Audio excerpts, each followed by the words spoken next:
Ever since watching Blade Runner 2049, I've been obsessed with the track Seawall, and I've always wondered how those drums were made.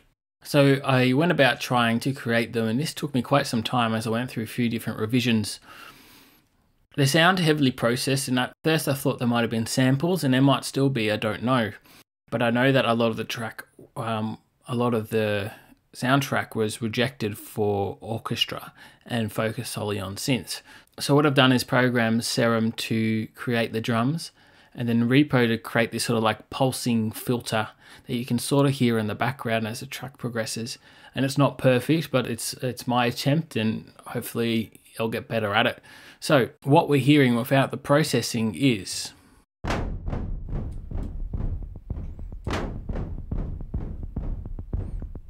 okay, so here's our filter drums being created by Serum. And here is Repo 1 doing a little filter bounce thing with some delay.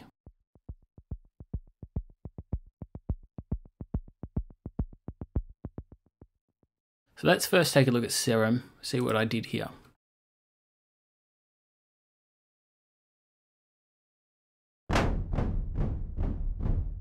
Okay, so I'm sending pink noise into a comb filter, a negative comb filter, not a positive one. And then the rest is happening in the effects and with LFO 1. This is really important here. So that without the comb filter, it sounds like this.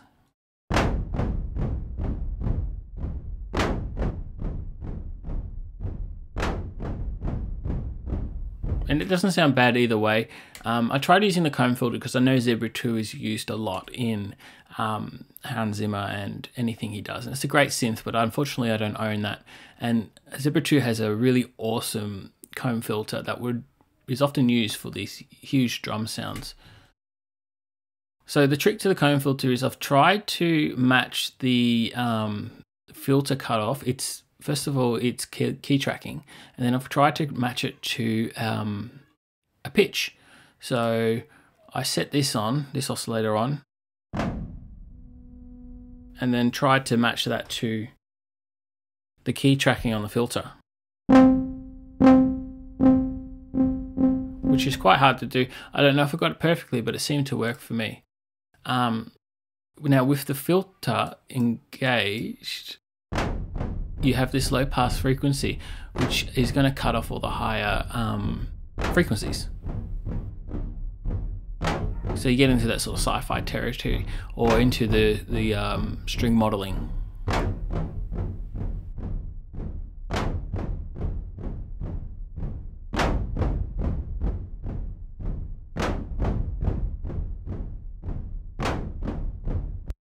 From here, let's go into the effects.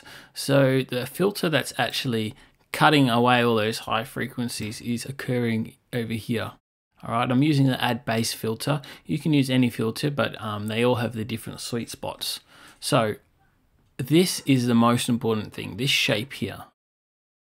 This is sort of like an increasing crescendo of sound that's happening in a very short period of time. So if I were to swap it for just a typical envelope, I'm going to bypass LFO 1 and re-engage envelope 2. It's just not the same. So with this multi-segment attack thing happening over here, get a much bigger, more realistic sound. So the phaser is also there, and the phaser is like a second filter. It's not actually moving because the rate is at 0, and then I'm just using it to sort of shape the frequencies. It's not a big effect in Serum because it's more of an EDM style filter rather than a sound design style filter, but let's take a listen.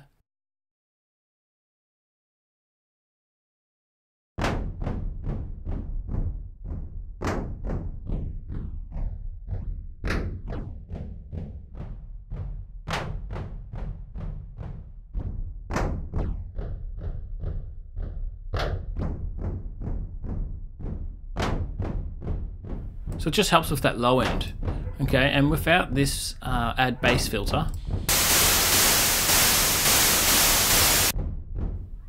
and you can drive it, of course.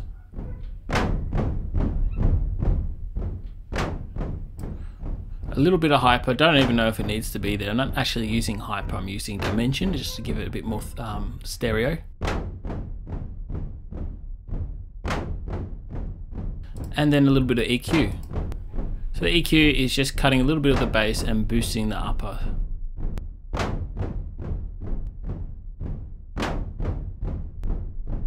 Okay, and then a tiny bit of tube.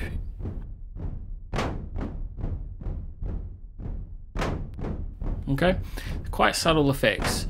And then there's a healthy bit of release on the amp. Okay, and then the other really important thing to this is the velocity sensitivity. So LFO1 controlling a filter frequency, which is this one over here. If you look in the matrix, I've got AUX source velocity, okay, and I've got a little velocity sweep that I've made here. And you can see as it goes through each note, we go through the velocity, which is bringing that filter down slightly lower each time, and that's a big part of the sound, because without that,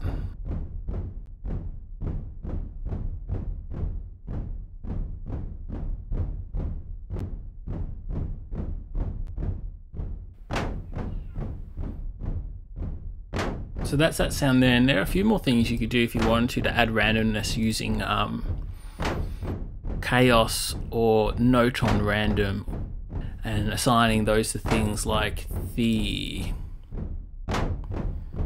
master amplifier, not the tuning, because we're using noise. But if you wanted to affect the tuning, you could affect the filter variance, which is here.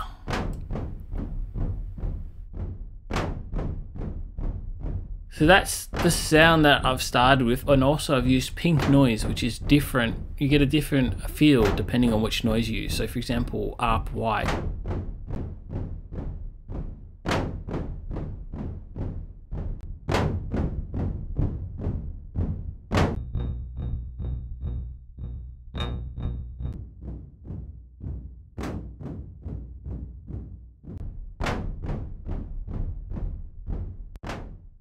So the other element that I've put in, and this isn't exactly the same as the track, but it's quite hard to hear because everything is sort of like a big wall of sound.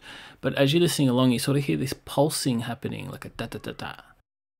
I chose to use a just like a little filter sine wave. So I'm using a Repro 1 for this.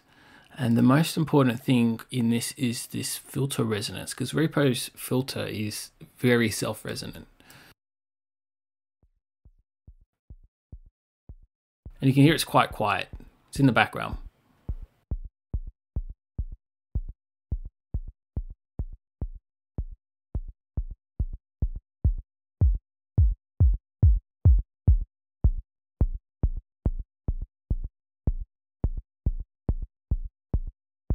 So what's making this sound is it's not being triggered by the sequencer.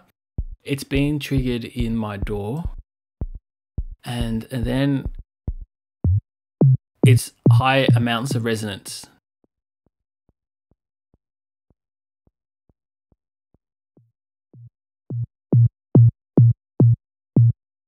And a filter sweep. So you sort of set it, I set it down at the lowest. And then you would set your envelope amount.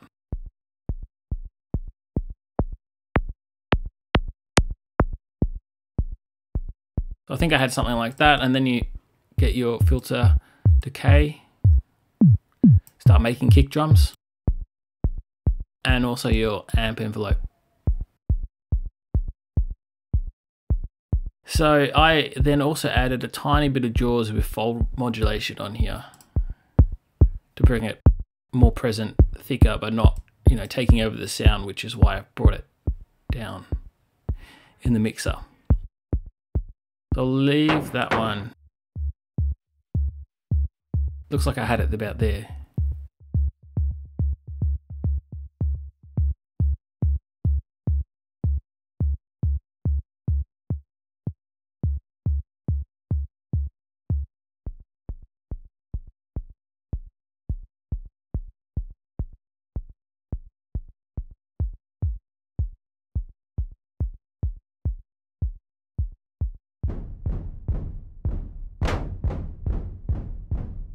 So from here, I'm going to go into the effects, but actually before we do that, let's talk about the musical part, because that's really what's making this sound great. It's sound design is good, but we have a bit of theory here. This is in 5/4. It's not in 4/4, and that's a big part of the sound. But it's highly syncopated, or you could think of it like a polyrhythm. So here are my beats. 1, beat 2's here, beat 3, beat 4, and beat 5, okay? But we're moving in threes, groupings of 3. So here's my first drum. 1, 2, 3 16th notes. So then my second drum hit actually occurs on the last 16th note of my first beat. That gives us like a little triplet feel to it. And then there's a gap on that last beat, because the triplet feel ends at beat 4, and that space there lasts a whole beat, and so there's beat 5. So you got 4/16, 4/16. And this is 1, 2, 3, hit 1, 2, 3, hit 1, 2, 3, hit 1, 2, 3, hit 1, 2, 3, 4, 1, 2, 3, 4. And that's where the real magic is happening in this soundtrack.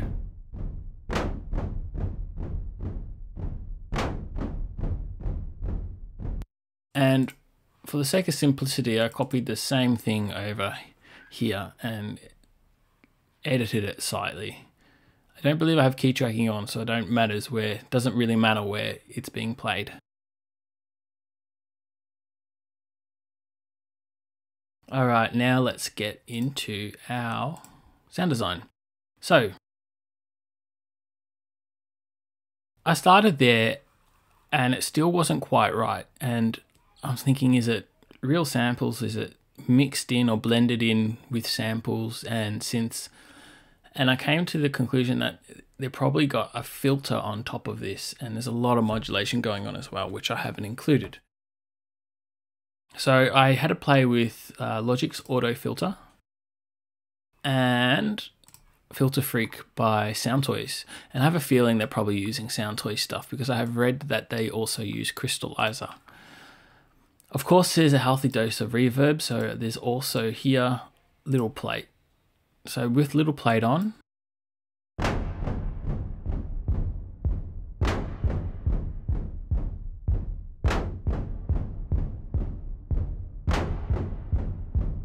so that's a big part of the sound. Now it's time to add the filter. So I was trying to use this filter here. Couldn't quite get it right, but it was a step in the right direction. I think it has a lot to do with this distortion area within the filter. I came across this preset in here, because they're composers, right? So they use presets. Drum Processor 1. And it's a highly... go away. It's a highly distorted preset. If you look down here, level modulation 40 dB. So I'm going to turn this on and listen to the sound change. Now this is occurring on the bus. So both Repro 1 and Serum are running through this.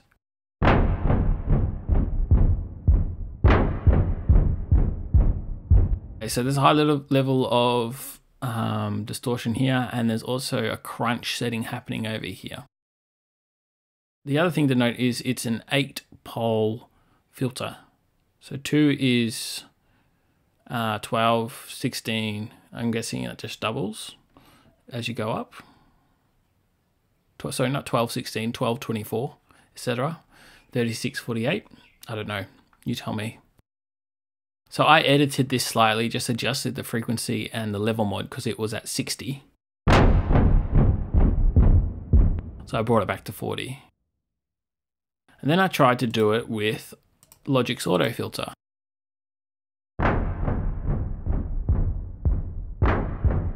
So it's a similar sort of thing. It worked better with these state variable filters, which I'm not sure what's going on there, what type of slope it is compared to this full pole.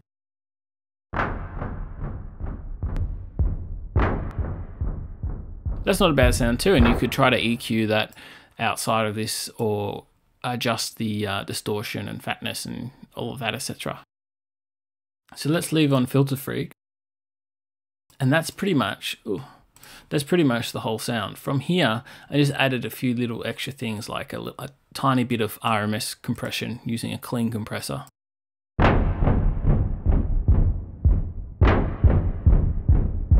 And that's not hitting anything under 80 Hertz, is not being compressed. A little bit of channel EQ.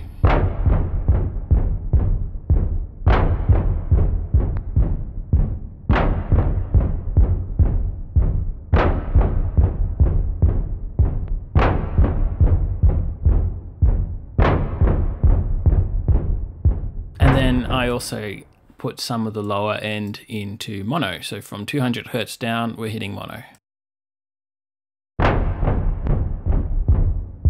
And that cleans it up. And that's it. Same thing. I did the same thing for little plate. So from 80 Hertz and down, it's in mono.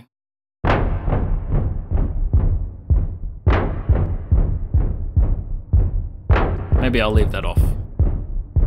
That's pretty much the whole sound, except for with Repro, I just did a little bit of EQ. All I'm doing is cutting from below 50 and that's it. I'm not really trying to get into EQ. I was just trying to do it quickly and got rid of some of the mud. The only other thing I added was a delay. So you could use a delay in Repro. I use this one just because I was moving between the two and trying different settings and stuff. So with this on,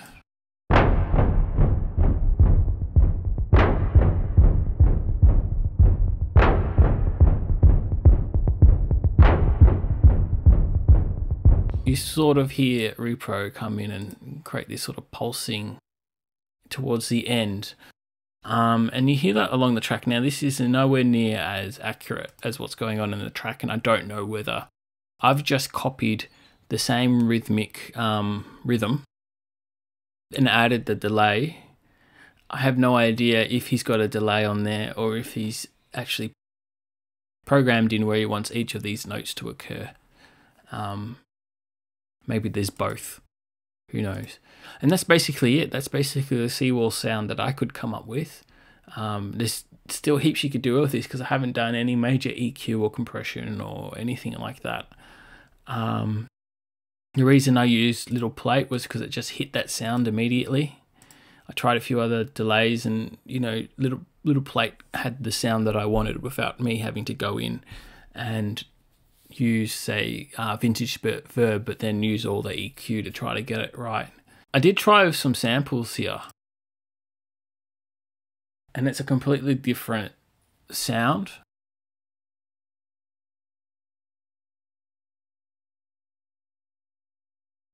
It's hard to know what they used without them actually talking about it.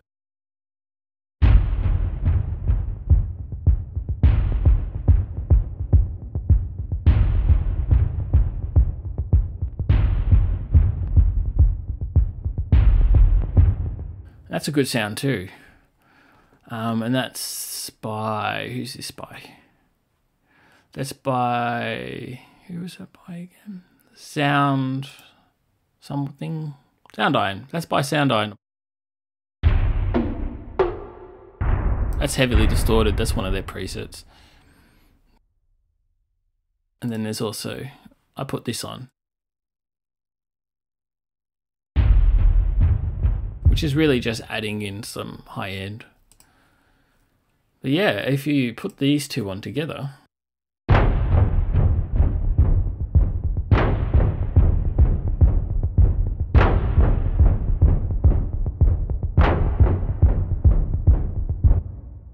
and that's it. I mean, I don't own Zebra, and they most likely use Zebra for pretty much everything. I highly doubt that CS80 was on the soundtrack there much at all. And that's the other thing is, like, a lot of these sounds are just the way you can try to emulate a saw wave on one synth and on another synth, and it will sound different. So I don't own Zebra because of the conversion from the AUD to the Euro. But maybe when they have another sale, I'll pick it up. And that's it. That's how I made Seawall drums, and the main thing is this rhythm is just so cool. Moving in 3 groupings of 3 over 5/4. Very cool.